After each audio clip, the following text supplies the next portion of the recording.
Hello friends, welcome back our YouTube channel e Pathshala. तो हमने periodic classification of elements का previous class में part 3 पढ़ा था। आज हम पढ़ेंगे पार्ट 4। पार्ट 4 में आज पूरा चैप्टर कंप्लीट हो जाएगा। थोड़ा सा टॉपिक है उसको हम आज कंप्लीट करेंगे पार्ट 4 में। तो प्रीवियस क्लास पार्ट 3 में हमने क्या पढ़ा था modern periodic classification of elements. जो हेनरी मॉसले थे उन्होंने क्या ओपिनियन या फिर क्या जस्ट क्या क्लासीफाई करने का क्या क्या व्यूज़ दिए थे उन्होंने। तो हमने देखा था उन्होंने क्या बताया था कि जो वर्टिकल्स कॉलम्स है उनको हम क्या कहेंगे ग्रुप्स, और जो हॉरिजॉन्टल रोज है उनको उन्होंने कहा था पीरियड्स। और जो ग्रुप्स और पीरियड्स है उन्होंने कहा था कि ये जो ग्रुप्स है वो इंडिकेट करता है क्या, वैलेंस इलेक्ट्रॉन्स। क्या इंडिकेट करता है, वैलेंस इलेक्ट्रॉन्स। और जो पीरियड है वो क्या इंडिकेट करता है, हमें नंबर ऑफ शेल्स। कहा था उन्होंने कि जो पीरियड है, जो नंबर ऑफ ऑर्बिट, जितना हम डाउनवर्ड्स मूव करेंगे जो नंबर ऑफ शेल्स है वो क्या होंगे, इंक्रीज होंगे।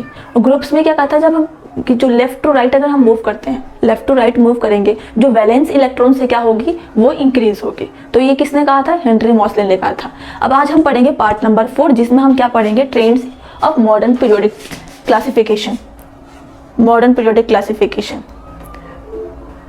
Trends of modern periodic classification, जो हमारा लास्ट टॉपिक है इस चैप्टर का। पीरियोडिक क्लासिफिकेशन ऑफ एलिमेंट का क्या है, लास्ट टॉपिक है। देखते हैं।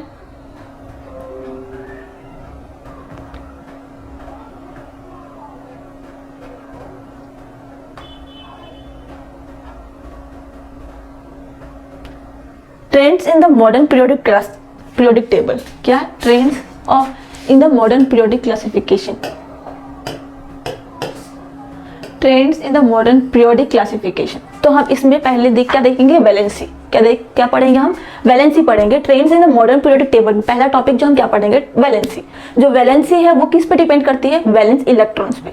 क्या मैंने क्या, वैलेंसी है वो किस पे डिपेंड करती है, वैलेंस इलेक्ट्रॉन्स। वैलेंस इलेक्ट्रॉन्स की क्या होते हैं, जो number of outermost shell के, जो आउटर मोस्ट शेल में जितने इलेक्ट्रॉन्स हैं उसे हम कहते हैं वैलेंस इलेक्ट्रॉन्स। क्या वैलेंस इलेक्ट्रॉन्स क्या होता है, आउटर मोस्ट शेल में जितने इलेक्ट्रॉन्स प्रेजेंट है उसे हम कहेंगे वैलेंस इलेक्ट्रॉन्स। और जो वैलेंस इलेक्ट्रॉन्स पे कौन डिपेंड करता है, वैलेंसी डिपेंड करती है। जैसे लिथियम का एटॉमिक नंबर क्या है, 3। तो इसका कॉन्फ़िगरेशन करें इलेक्ट्रॉन, तो 2 1। जो इस लास्ट मोस्ट शेल में, ये जो लास्ट मोस्ट शेल में कितने इलेक्ट्रॉन्स प्रेजेंट है, 1। ये इसकी वैलेंसी हो गई। इसे हम क्या कहेंगे, वैलेंस इलेक्ट्रॉन्स भी कहेंगे। अगर पूछे कि लिथियम के आउटर मोस्ट शेल में कितने वैलेंस इलेक्ट्रॉन्स है, तो क्या कहोगे आप, 1। जो नंबर ऑफ इलेक्ट्रॉन्स कितने प्रेजेंट है, 1। एक नंबर ऑफ इलेक्ट्रॉन्स प्रेजेंट है लिथियम के आउटर मोस्ट शेल में। आउटर मोस्ट शेल को हम कहते हैं वैलेंस इलेक्ट्रॉन्स। और जो वैलेंस इलेक्ट्रॉन्स पे क्या डिपेंड करता है, वैलेंसी। जो लास्ट आउटर मोस्ट शेल में कितने इलेक्ट्रॉन्स है, 1। तो उसकी वैलेंसी, लिथियम की वैलेंसी क्या हो गई है, 1 हो गई। अगर हम देखें ऑक्सीजन का देखें तो एटॉमिक नंबर क्या है, 8।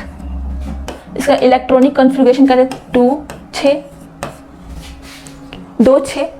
तो अब इसकी वैलेंस, जो अगर पूछा जाए वैलेंस इलेक्ट्रॉन्स ऑक्सीजन का क्या होगा, तो क्या होगा, 6 होगा। क्या, 6 is a valence electrons of oxygen. अगर इसकी वैलेंसी पूछे तो क्या होगी, इसकी वैलेंसी क्या होगी, इसको स्टेबल करने के लिए क्या चाहिए, कितने इलेक्ट्रॉन्स चाहिए, 2 इलेक्ट्रॉन चाहिए। इसको स्टेबल करने के लिए हमें 2 इलेक्ट्रॉन चाहिए। तो जो इसकी वैलेंसी है क्या होगी, इसकी वैलेंसी क्या होगी ऑक्सीजन की, 2 होगी, क्योंकि उसको 2 चाहिए स्टेबल होने के लिए। आउटर मोस्ट शेल में कितने इलेक्ट्रॉन्स प्रेजेंट होते हैं, 2 8। तो 8 2 6 है, हमें 8 एक स्टेबल बनाने के लिए कितने इलेक्ट्रॉन्स चाहिए, और 2 इलेक्ट्रॉन्स चाहिए। तो हमने 2 इलेक्ट्रॉन्स किसी और एलिमेंट्स से लेंगे। तो हमारे पास जो वैलेंसी है क्या है, वैलेंसी, वो हमारे पास वैलेंसी 2 है। तो अगर पूछे कि ऑक्सीजन की वैलेंसी कितनी है, तो क्या है, 2 है। तो हमने कहा कि जो वैलेंसी है वो किस पे डिपेंड करती है, वैलेंस इलेक्ट्रॉन्स पे डिपेंड करती है। तो हमारे पास नंबर ऑफ वैलेंस इलेक्ट्रॉन्स कितने हैं ऑक्सीजन में, 6। 2 चाहिए हो, तो मतलब वैलेंस इलेक्ट्रॉन्स डिटरमाइन कर रहा है कि कितने इलेक्ट्रॉन्स और हमें चाहिए स्टेबल होने के लिए। तो ये प्रूव हो गया कि जो वैलेंसी है वो किस पे डिपेंड करती है, वैलेंस इलेक्ट्रॉन्स पे डिपेंड करती है।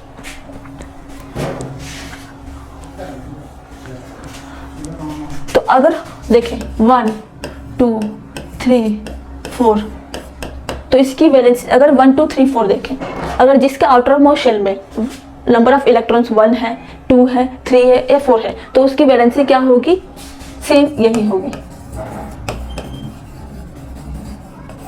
सेम 1 होगी, 2 होगी, 3 होगी, 4 होगी। क्या होगी? 1 2 3 4। अगर किसी आउटर मोस्ट शेल में, किसी एटम्स के आउटर मोस्ट शेल में नंबर ऑफ इलेक्ट्रॉन्स 1 2 3 4 प्रेजेंट है, तो क्या जो उसकी वैलेंसी क्या होगी? 1 होगी, 2 होगी, 3 होगी, 4 होगी। अगर किसी एटम्स के लास्ट मोस्ट शेल में कितने एटम्स हैं? 5 6 7। तो इसकी वैलेंसी, इसको कितना चाहिए स्टेबल होने के लिए? +3। इसको कितना चाहिए? +2। इसको कितना चाहिए? +1। तो जो इसकी वैलेंसी क्या होगी, इन सब की वैलेंसी क्या होगी? ये जो कितने इलेक्ट्रॉन्स चाहिए, ये इनकी वैलेंसी हो जाएगी। क्या? इनकी वैलेंसी हो जाएगी। 1 2 3 4 इलेक्ट्रॉन्स प्रेजेंट हो आउटर मोस्ट शेल में, तो इनकी वैलेंसी यही होगी सेम 1 2 3 4। अगर जिस एटम्स के लास्ट मोस्ट शेल में 5 6 7 आउटर मोस्ट शेल में 5 6 7 इलेक्ट्रॉन्स प्रेजेंट हो, तो उसे स्टेबल होने के लिए कितने इलेक्ट्रॉन्स चाहिए दूसरे एलिमेंट से, जो उसकी वैलेंसी है, जितने इलेक्ट्रॉन्स चाहिए उतनी ही उसकी वैलेंसी हो जाएगी। जैसे इसको 5 है, 6 है, 7 है, तो इसको 5 है, 5 को कितने इलेक्ट्रॉन चाहिए स्टेबल होने के लिए? 3 इलेक्ट्रॉन्स और चाहिए, तो जो उसकी वैलेंसी हो जाएगी क्या? 3। इसको 6 है, इसको कितना चाहिए? 2 चाहिए, तो क्या होगी इसकी वैलेंसी? 2। तो देखते हैं क्लोरीन, एग्जाम्पल देखते हैं क्लोरीन। क्लोरीन का एटॉमिक नंबर क्या होता है? 17। क्लोरीन का एटॉमिक नंबर क्या होता है? 17।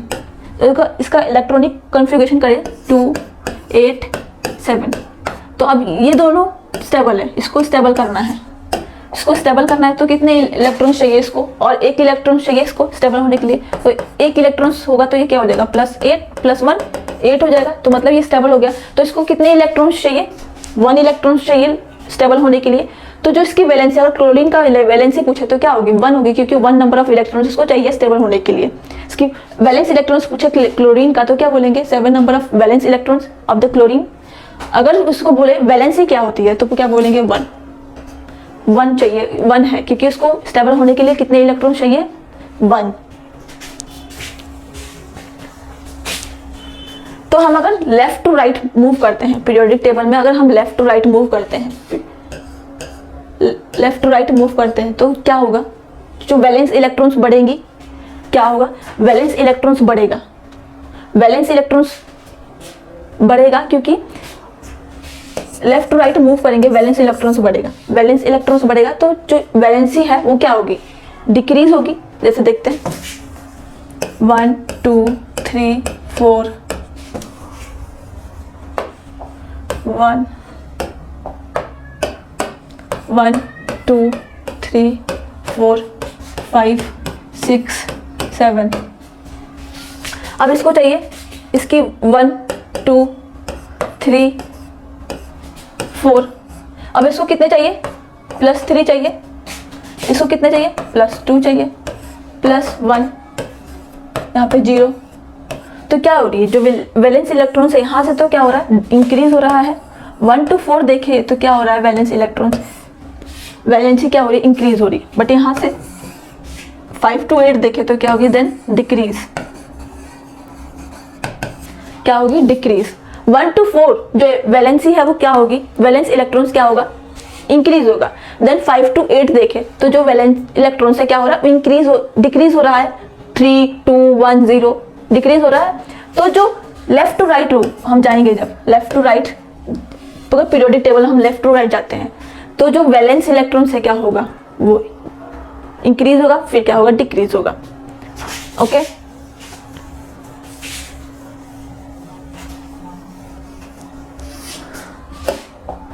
अब देखते हैं एटॉमिक साइज।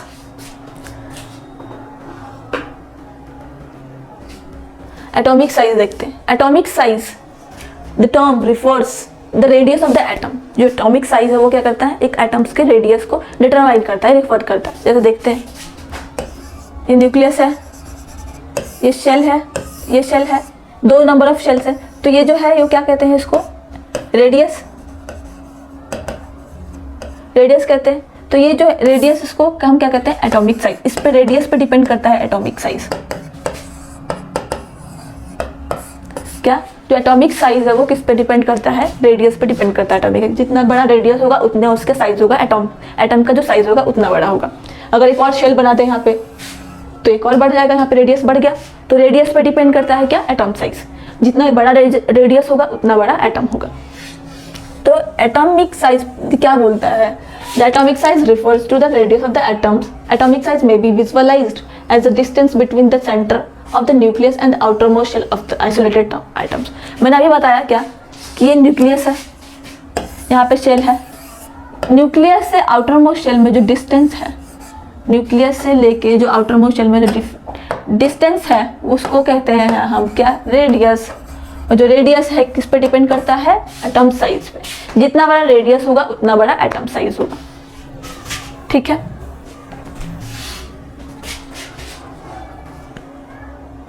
अगर हम पीरियोडिक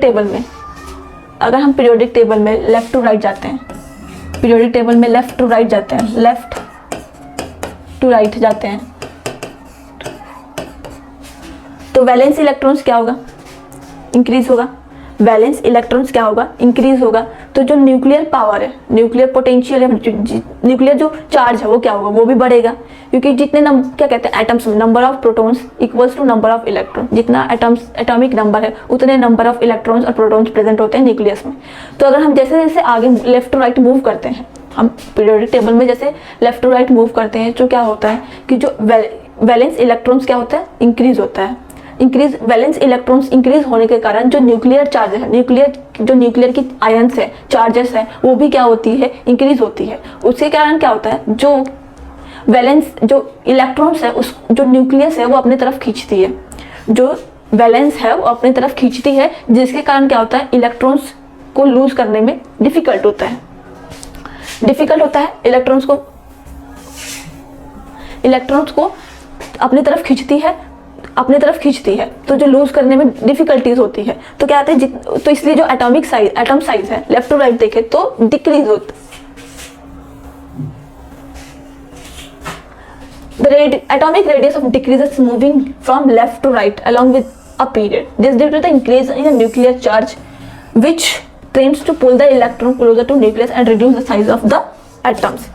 तो क्या बताया मैंने आपको, इसमें यही बोला है कि जो एटॉमिक रेडियस है, अगर देखें हम लेफ्ट टू राइट मूव करते हैं, लेफ्ट टू राइट हम पीरियड में मूव करते हैं पीरियोडिक टेबल में, जो वैलेंस इलेक्ट्रॉन्स इंक्रीज होते हैं, वैलेंस इलेक्ट्रॉन्स इंक्रीज होने के कारण जो न्यूक्लियर चार्ज है वो भी इंक्रीज होता है।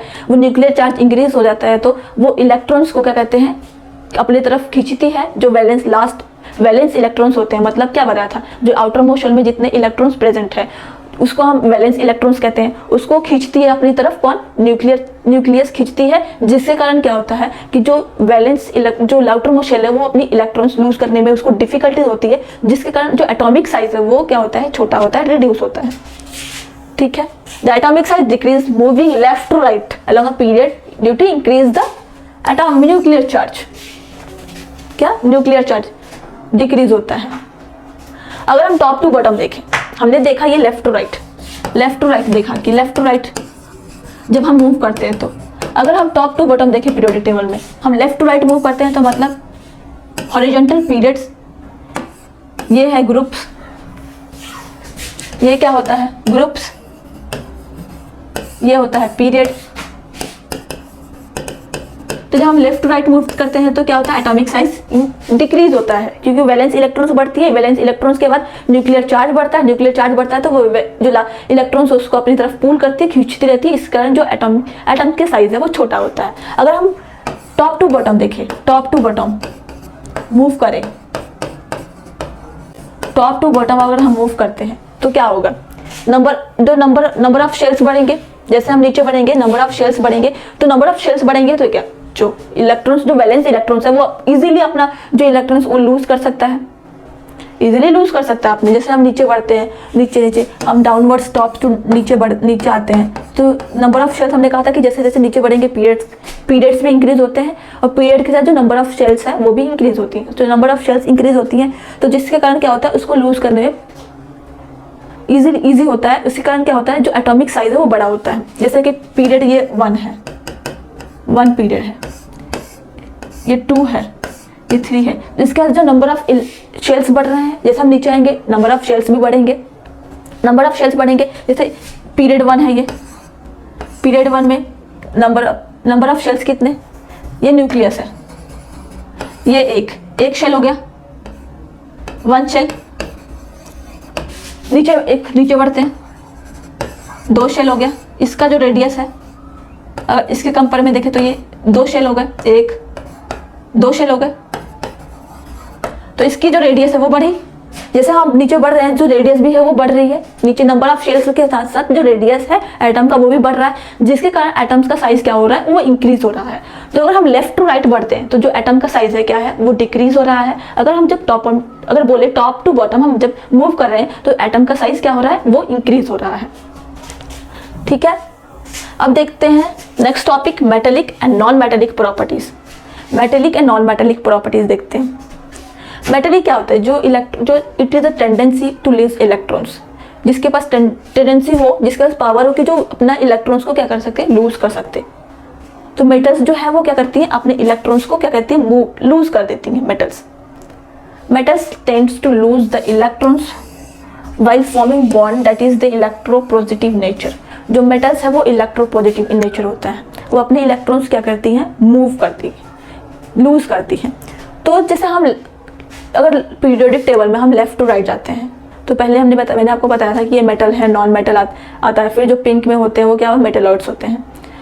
तो जब जो मेटल है अगर हम लेफ्ट टू राइट मूव करें, पीरियोडिक टेबल में लेफ्ट टू राइट मूव करें तो क्या होता है, जो प्रॉपर्टीज है मेटल की वो डिक्रीज होती है, क्योंकि अगर हम इधर से मूव करते हैं तो इधर मेटल्स, फिर आता है नॉन मेटल आता है, फिर हम बीच में मेटलॉइड्स होते हैं। तो हम मूव करते हैं तो जो मेटल की प्रॉपर्टीज है वो क्या होती है, डिक्रीज होने लगती है। क्या होती है, डिक्रीज होने लगती है, क्योंकि मैंने अभी आपको एक्सप्लेन किया कि जैसे हम आगे बढ़ेंगे एक सेम नंबर ऑफ सेल्स में जो वैलेंस इलेक्ट्रॉन्स है वो आपको बढ़ रहे हैं।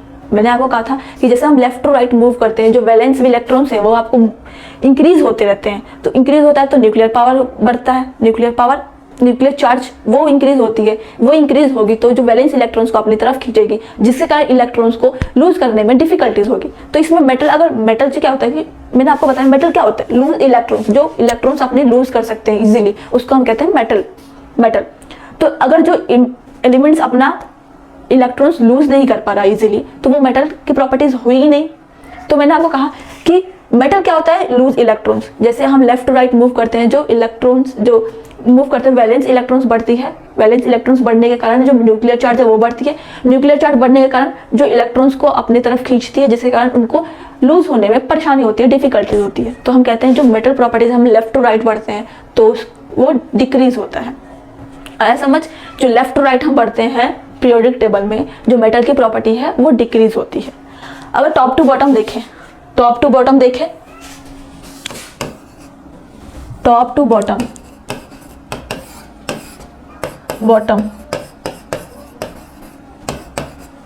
नंबर ऑफ पीरियड्स के साथ साथ नंबर ऑफ शेल्स बढ़ रहे हैं, इसमें ऊपर से नीचे नंबर ऑफ शेल्स बढ़ते हैं।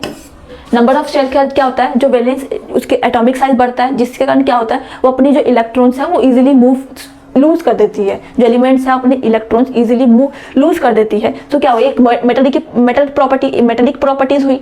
तो इसमें क्या होगा कि जो हम जब टॉप टू बॉटम मूव करेंगे जो मेटेलिक प्रॉपर्टीज है वो इंक्रीज होगी, जब लेफ्ट टू राइट जाएंगे तो मेटेलिक प्रॉपर्टी क्या होगा, डिक्रीज होगा। डिक्रीज क्यों होगा, बता दिया, वैलेंस इलेक्ट्रॉन्स बढ़ रहे हैं। वैलेंस इलेक्ट्रॉन्स क्या, तो न्यूक्लियर चार्ज बढ़ रहा है, न्यूक्लियर चार्ज अपनी तरफ इलेक्ट्रॉन्स को खींच रहा है, खींचने के कारण वो अपने इलेक्ट्रॉन्स लूज नहीं कर पा रही है। यहाँ पे टॉप टू बॉटम इंक्रीज क्यों होगा, क्योंकि जो नंबर ऑफ शेल्स बढ़ रहे हैं इजीली अपने इलेक्ट्रॉन्स को लूज कर पा रही है। तो मेटल का प्रॉपर्टीज ये है कि लूज करना इलेक्ट्रॉन्स को, तो ये इजिली लूज कर दे रही है टॉप टू बॉटम। तो इसके कारण जो प्रॉपर्टीज है, मेटेलिक प्रॉपर्टीज है टॉप टू बॉटम, वो इंक्रीज हो रहा है। अब देखते हैं नॉन मेटल की प्रॉपर्टीज।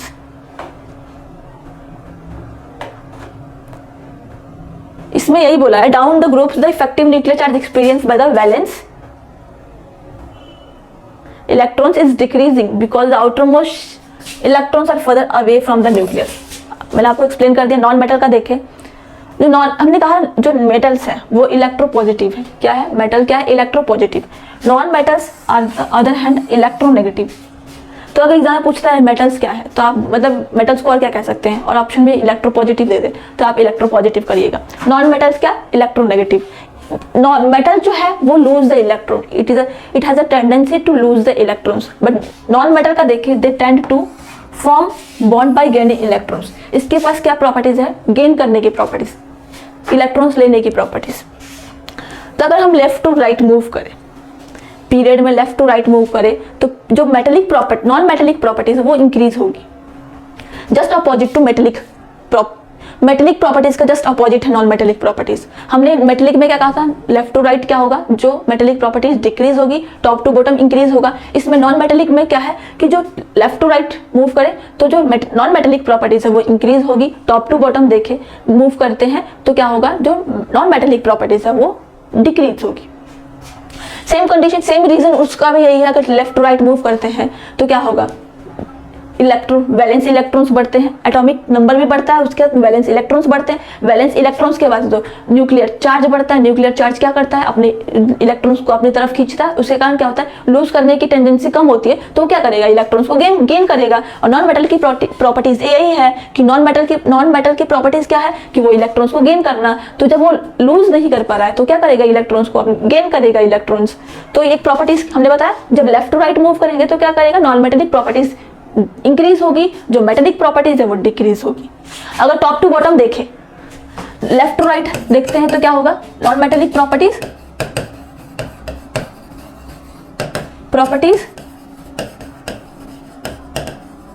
इंक्रीज होगी,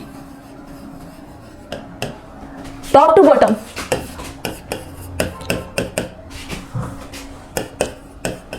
बॉटम नॉन मेटेलिक प्रॉपर्टीज क्या होगी? नॉन मेटेलिक प्रॉपर्टीज डिक्रीज होगी। क्या होगी? नॉन मेटेलिक प्रॉपर्टीज डिक्रीज होगी, क्योंकि जो नंबर ऑफ शेल्स, जैसे हम नीचे टॉप टू बॉटम मूव करते हैं, नंबर ऑफ शेल्स बढ़ रहे हैं, पीरियड बढ़ रहा है, नंबर ऑफ शेल्स बढ़ रहे हैं, नंबर ऑफ शेल्स बढ़ रहे हैं तो एटॉमिक साइज बढ़ रहा है, एटॉमिक साइज बढ़ रहा है तो अपने इलेक्ट्रॉन्स लूज कर देगा, इजीली लूज कर देगा। तो हमने नॉन मेटेलिक क्या पढ़ा था कि वो इलेक्ट्रॉन्स को गेन करता है। तो जब इजीली लूज हो रहा है तो वो गेन कैसे करेगा? तो क्या कहते हैं, जब टॉप टू बॉटम हम लूज करें, जब हम मूव करेंगे तो जो इलेक्ट्रॉन्स है, जो नॉन मेटेलिक प्रॉपर्टीज है वो क्या होगी? डिक्रीज होगी। लेफ्ट टू राइट मूव करते हैं तो जो नॉन मेटेलिक प्रॉपर्टीज है वो क्या होगा? इंक्रीज होगा। जस्ट अपोजिट है मेटेलिक का। मेटेलिक में लेफ्ट टू राइट देखे तो क्या होगा? मेटेलिक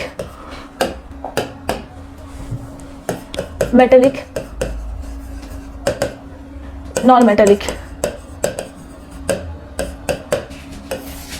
लेफ्ट टू राइट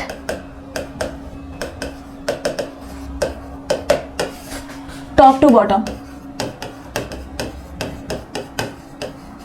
ठीक है, left to right top to bottom. अब देखते हैं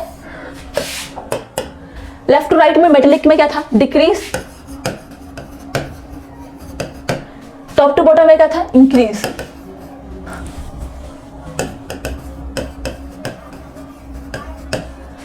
नॉन मेटेलिक में लेफ्ट टू राइट क्या था? इंक्रीज। जो प्रॉपर्टीज थी क्या थी? नॉन मेटल की इंक्रीज हो रही थी, टॉप टू बॉटम डिक्रीज हो रहा था।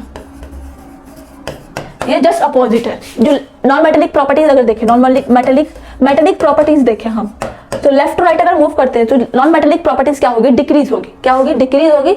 अगर टॉप टू बॉटम देखते हैं, मूव करते हैं हम, तो मेटेलिक प्रॉपर्टीज इंक्रीज होगा। नॉन मेटल प्रॉपर्टीज देखें हम,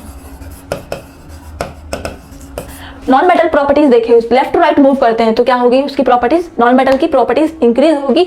टॉप टू बॉटम हम मूव करते हैं तो नॉन मेटल की प्रॉपर्टीज क्या होगी? वो डिक्रीज होगी। ये था, बस यही था इसमें। तो ये हमारा चैप्टर खत्म हुआ, पीरियोडिक क्लासिफिकेशन ऑफ एलिमेंट्स। थोड़े एक्सरसाइज क्वेश्चंस देख लेते हैं। एक्सरसाइज क्वेश्चन में क्या मैंने पूछ रहा है?